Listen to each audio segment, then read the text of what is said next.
Hi everyone, I'm Minh from MLAstro, and today I'm going to give you a tutorial on how do you clean the SHG 700 slit and how to maintain the SHG 700, how to store it correctly, and to ensure its longevity.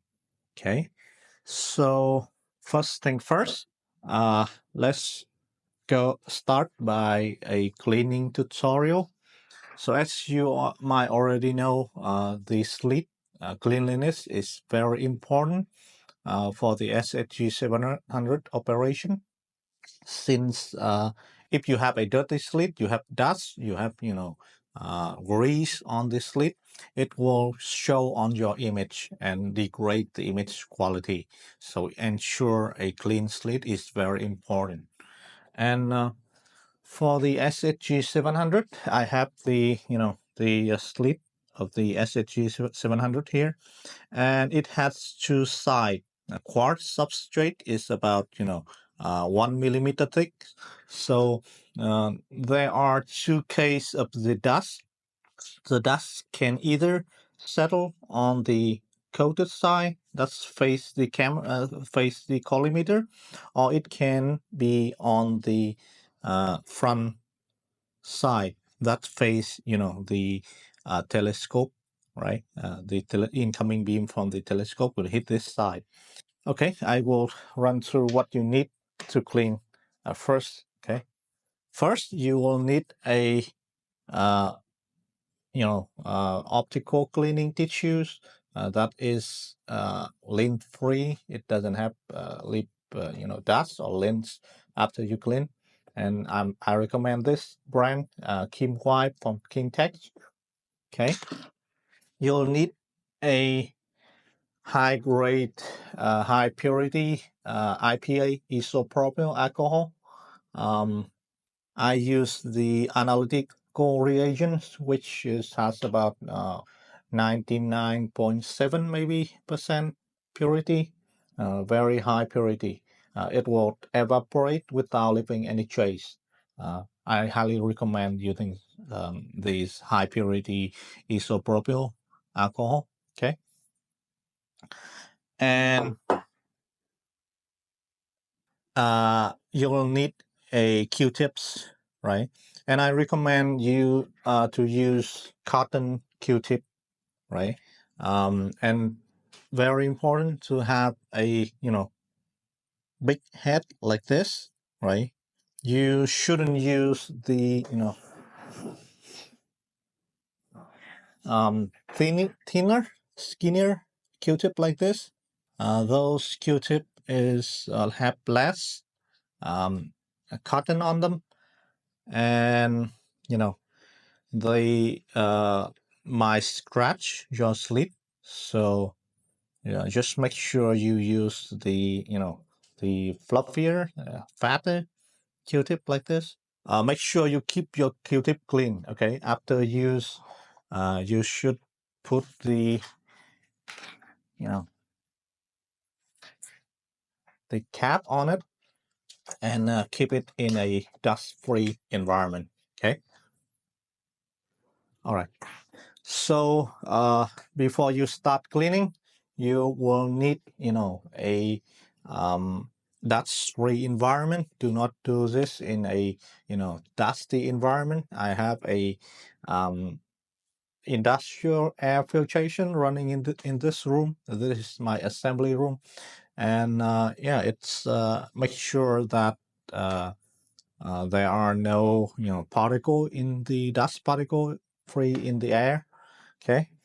So yeah, I have the SHG 700 on the tripod, connecting to the camera, and the camera connecting to the computer with sharp cap open. And I have the live view here. And as you can see on the live view here, right, you can see there are a lot of dust, right? You have the big dust here, the diffusing the big dust here, and the sharper, more focused dust here.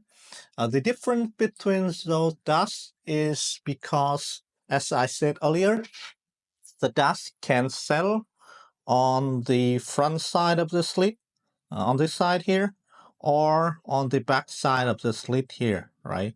So for the SHG 700, you have, the collimator is focused onto the back side, the coated side of the slit here, right, where the slit actually is. And on the front side, right, on the front side like this, if the dust settle on the front side, it will be slightly out of focus, and it show up as blurred line, vertical line here, this line here, right? And the dust and small particle that settle on the back of the slit is shown as more focused, blacker line, like this one or this one, okay? So first thing first, you have to confirm the focus of your collimator, and you do that by turning to the edge of the spectral spread, where it adjacent to the back black stripe here, right? And as you can see on my unit here, I have the spectral spread is fairly focused, right? And this is the edge of the slit, okay? And once you have this line very sharp, we know that the collimator lens here is currently focused onto the back side of the slit, okay?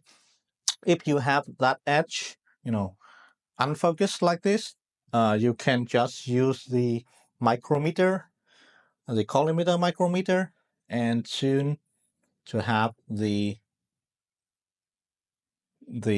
edge of the slit sharp. Okay, so you'll know that the collimator lens is currently focused onto the back of the slit where you would want it to be. Okay, and just a confirmation. For confirmation, you can check to see that if you have the absorption line sharp too. I'm pointing it, the SHG, to a open sky, daylight sky, so I can see the 8 alpha absorption line here, right? And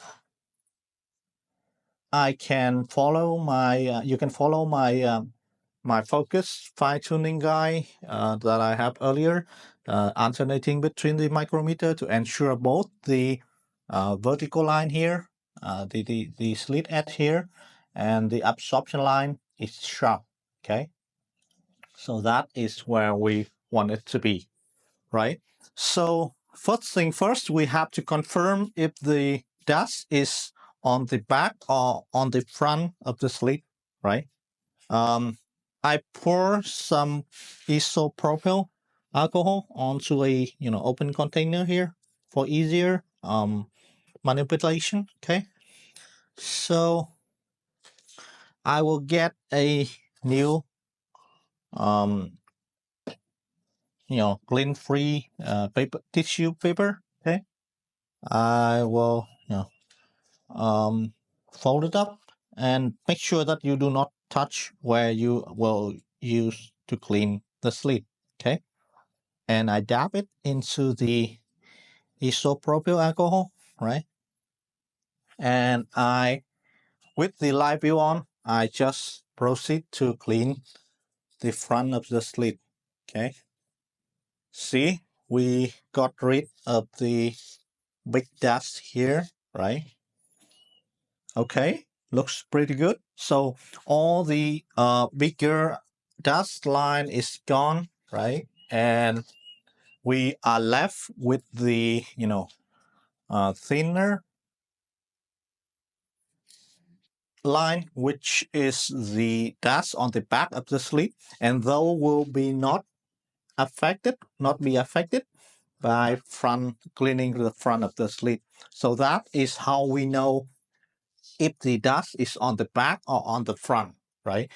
The dust on the back, on the front of the slit will be easily cleaned away with wiping on the front of the slit with some, paper towel, dab in isopropyl alcohol, and make sure that you use a lint-free tissue. Okay, if you use the kind of tissue that leave dust, you will never when you clean like this, it will introduce more dust onto the front of the slit.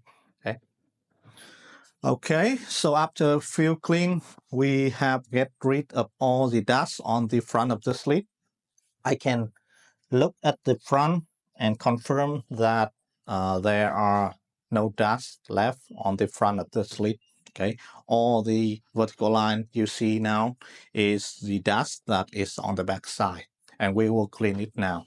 Okay, so with all the focus in place, I usually prefer to do it with the sun. You can do this with the sun, with the daylight sky like this, or I prefer to do this cleaning, this type of cleaning, with a lamp, an LED lamp. Okay, and this is how I set up the cleaner. Okay, so as you can see here, I usually set up the cleanings of the back side of the slit with an LED light like this, right? It provides more light, and it make it easier to get the smaller, fainter dust. Okay, so now because we are using a very bright light source, I use an LED light. You should use LED light. It provides, a full spectrum light source. Okay, and you can adjust the light source so that you have a bright image. Okay, if it's too dark, you can just simply increase the gain here. Okay, I can adjust the light source so I can see the dust more clearly. Okay, so now we try to remove the slit by using a 2.5 millimeter Allen screw, and remove the screw holding the slit. Okay.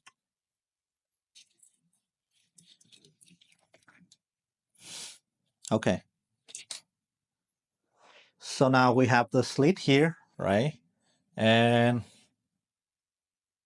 what I'd like to do is that I'd like to use the Q-tips, right? And make sure that you are holding the Q-tip by the middle of it. Okay, do not touch the tip of the Q-tip that you will be using to clean the slit. Okay, you dab the Q-tip into the IPA. Okay, and remember, very little of it. Okay, just a very small dab, and you wait for the alcohol to diffuse into the Q-tip. Do not drench the Q-tip with alcohol. Okay, if you have too much alcohol on this, it will make the dust on this fall onto the slit and maybe make more trouble than it fixes. Okay, and you just take the Q-tip and stroke the back of the slit very gently. Okay, and one stroke, two stroke, and only stroke in one direction. Okay, you can rotate the Q-tip. Make sure that you are using the cleaner part of the Q-tip to clean. Okay, and you can see that if the Q-tip is moisturized correctly, you will have a very thin film of IPA when you clean, and it evaporates instantly. Okay, if you have a thin film of alcohol and it doesn't evaporate after 1 or 2 seconds, then you are having too much IPA, too much alcohol on the Q-tip, and you just replace it and use a new one. Okay, very lightly and gently.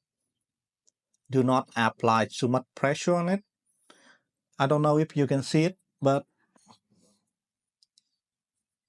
I think you can see the film of alcohol. It evaporates instantly after each stroke, right? That is the right amount of alcohol. Okay, if you have too much alcohol, and if no, not too much. If you have it drain like this, and it leaves too much alcohol like this, it will leave more dust than is clean. Okay, I will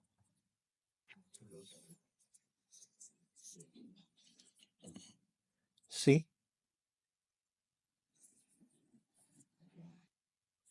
Okay, I think it's good now. Let me test it. Okay, and for a quick test, I just cover the screw hole like this, and then put it onto the front of the slit and watch the live view. Yeah, I think it's better now.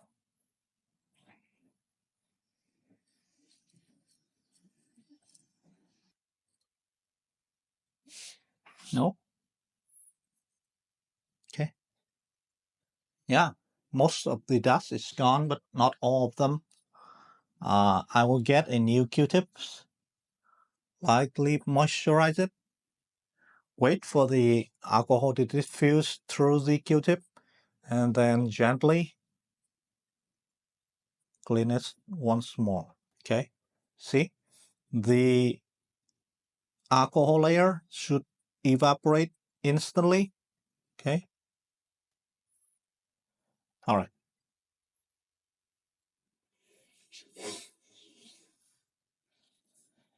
That's just one more. Okay, we still have a small. Maybe clean the front side of the slit once more. Okay, use a clean, dry paper towel to clean the front of the slit and put it again. Oh, I still have some residual. Okay, so you have to change the Q-tip after each clean. Okay, again, and you repeat the process until you have solved all the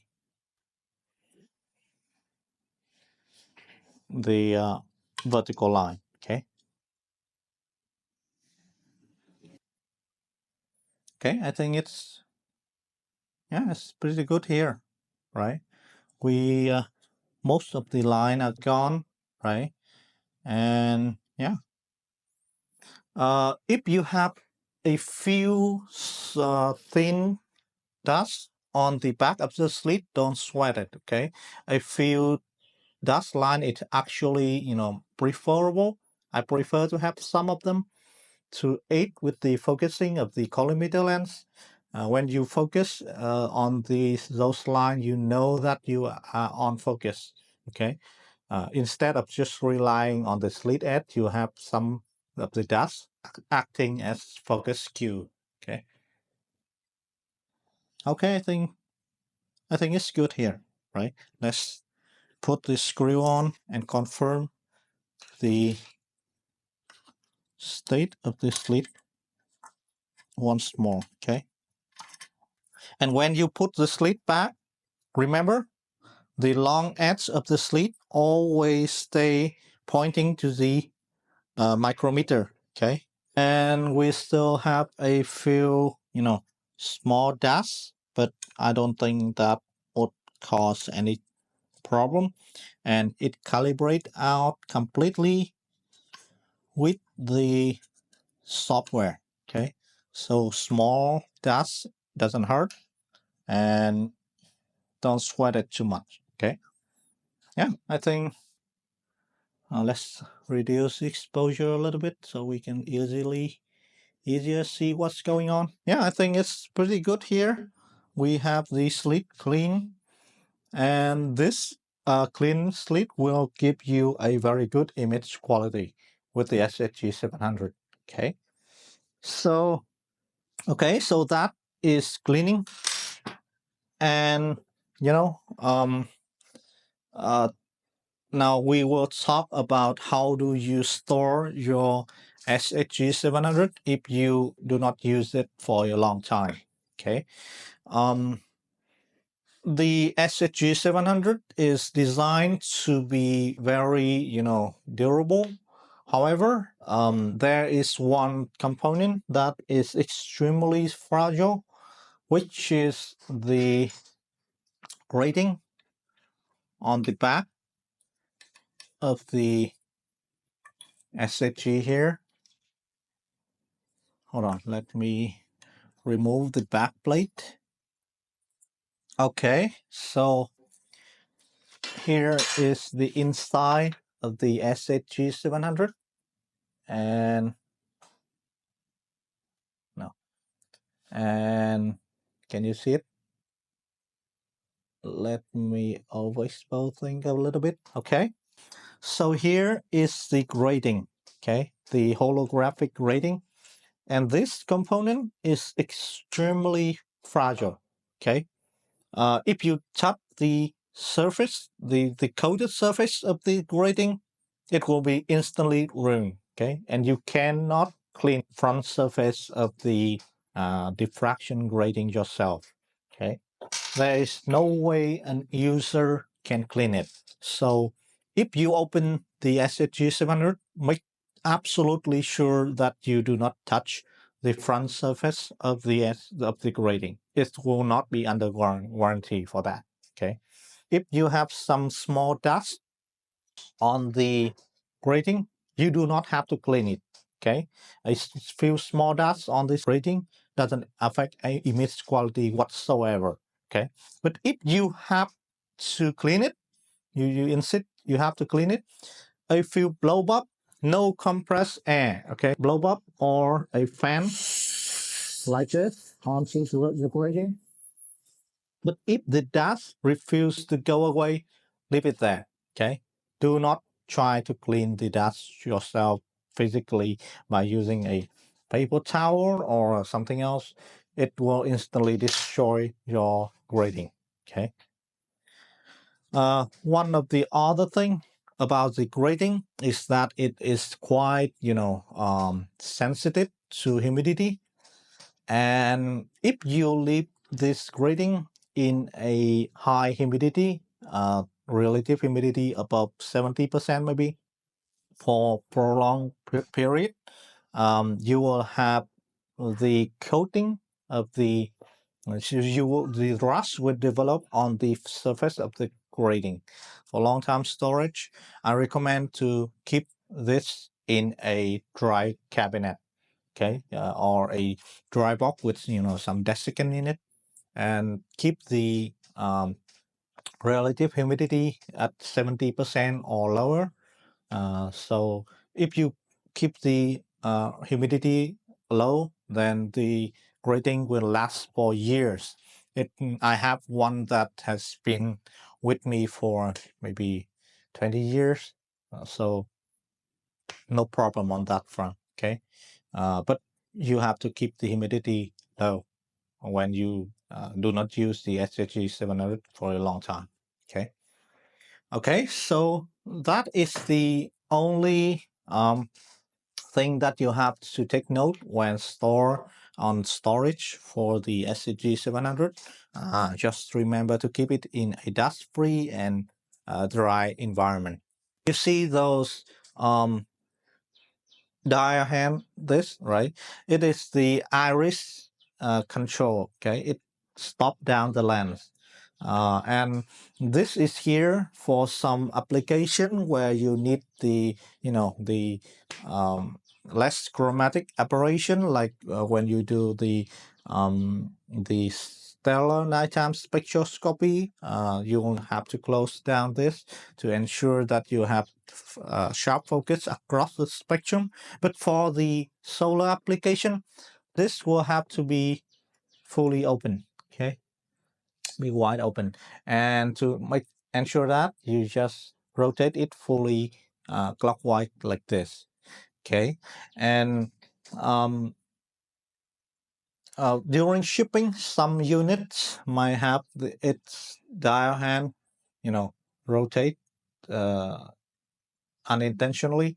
You can just open the back plate and set the iris fully open. And if you only have to do this if you see, excessive vignetting on your solar image.